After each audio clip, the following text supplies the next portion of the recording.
Hello, 10th standard students. So, we will continue with the first chapter from our syllabus book, which is about digital literacy advanced. So, in this chapter, we are going to cover the following topics, such as handling of overhead projectors, digital screen like LED, LCD, plasma,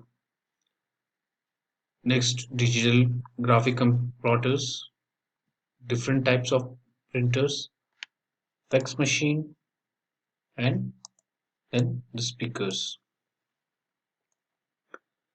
To start with the first topic, which is an overhead projector. So, what an overhead projector is? An overhead projector is a machine that has a light inside it and can be used to make a writing on pictures or a sheet of plastic appear on a screen or wall. So, these overhead projectors are to present or to give a presentation to a audience of at least 10 to 15 people. So this is just like an digital projectors. So I have made some notes about this digital screens. So I want you to see that to understand the concept of a overhead projector. Here we can see the diagram of a overhead projector. So it's a sketch of a overhead projector. Here we can also see the different components used in a OHP.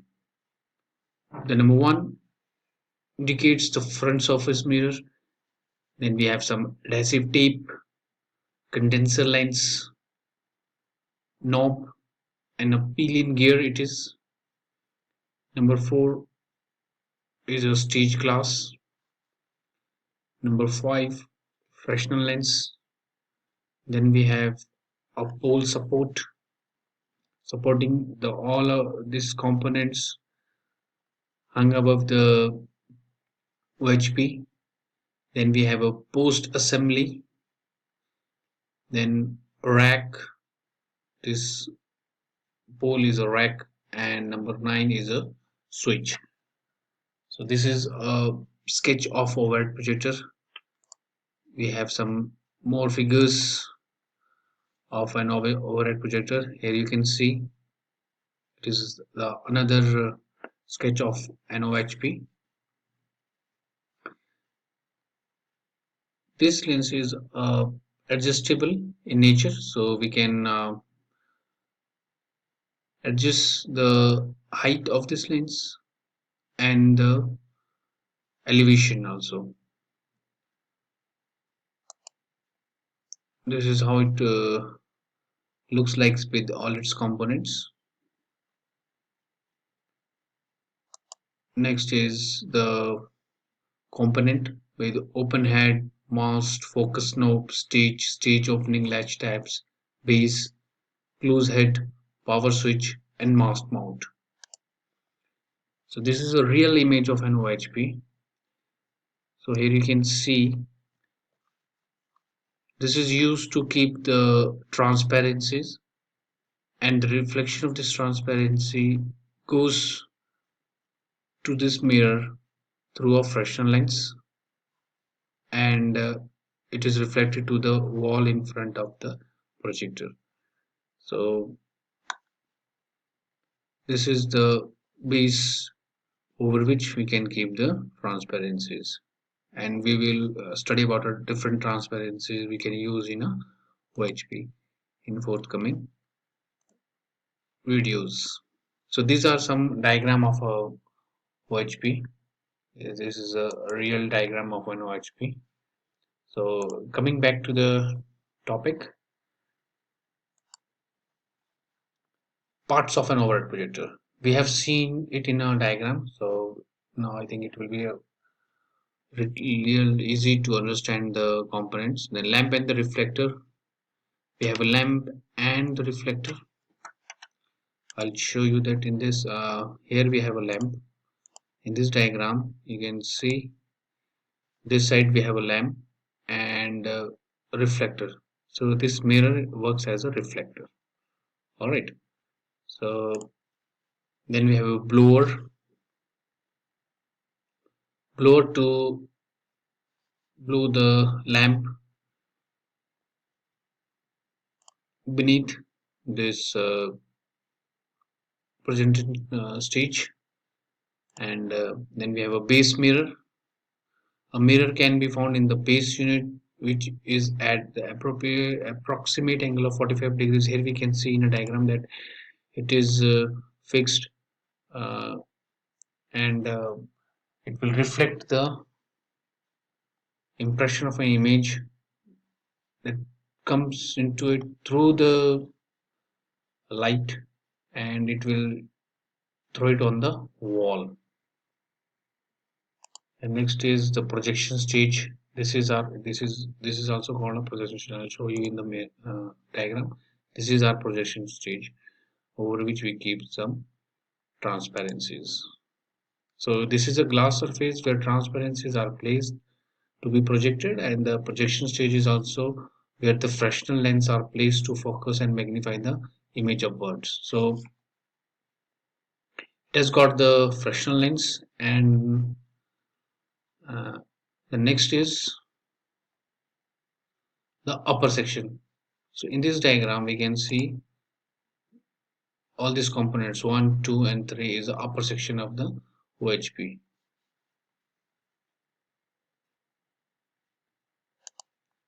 So these are the modern days projectors that we use, and the OHP, which is the main component in this chapter, are not much frequently used these days, but these digital projectors are used now. This projector has replaced the OHPs nowadays. So the next topic is about handling of overhead projector, how to use this overhead projector. Cover the transparency when you are using it with an opaque piece of cardboard, mount a solid sheet of paper on one of transparency's frame. You may also turn off the projector completely, but beware that this can cause the projector bulb to be burned out sooner. So because this projector is been lit up with the halogen lamp, which makes this system very hot and warm, so we need to place it somewhere which is not moved again and again, because it is a bit of a big device and it is not portable in nature. Once it is cooled down after shutting down, then only we can move it from its place. Otherwise, once in a working condition, we cannot move it. So we need to be a little careful while working with this, and we need a steady place where we can keep it, and then we can use it.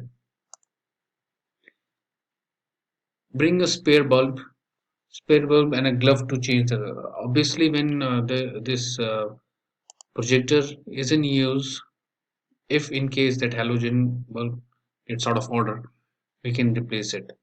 And only if we have a spare bulb with us, and then it is just a precautionary that we should have one spare bulb with us. And in case in between of a presentation, if we need to change it, so for changing that bulb, we need a glove.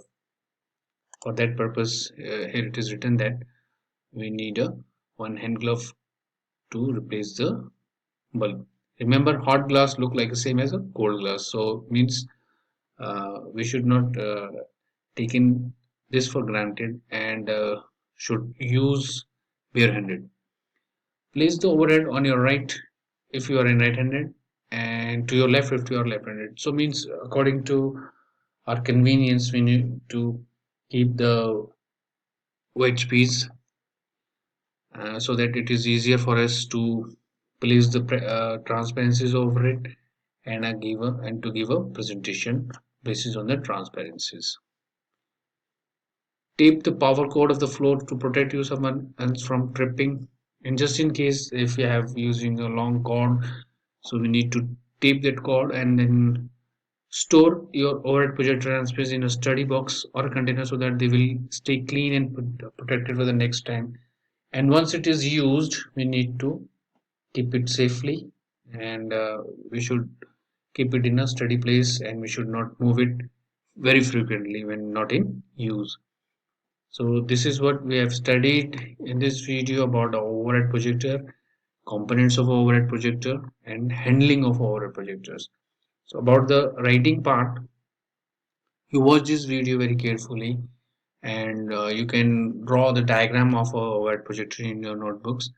And about the writing part, I will send you the solved question and answers for you. So in my next video, we'll discuss about the digital screens and the different digital screen which are available now in the market, and about their features, characteristics, advantages and disadvantages. So just follow the instruction given in the Google Classroom, and take care of yourself, and see you soon in my next video. Thank you. Take care.